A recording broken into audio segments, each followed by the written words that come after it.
Okay, it's on there. Bolted down. We're ready to go. What's next? What is next? All right, guys. Forrest got it done. Look, that looks way better. Like how it should be from the factory. But then I'm gonna go ahead and get the new gasket tacked on here so he can get this bad boy on. So, Alright, so we got our timing cover on and started. I know Nick showed you guys water pump bolted to the timing cover. Timing cover's on. We're gonna let that set up.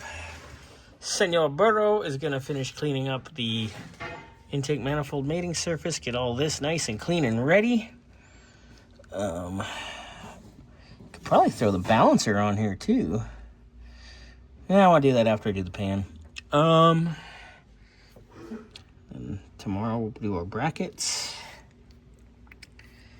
for our accessories, get all that stuff together. And before you know it, we'll be back on the road.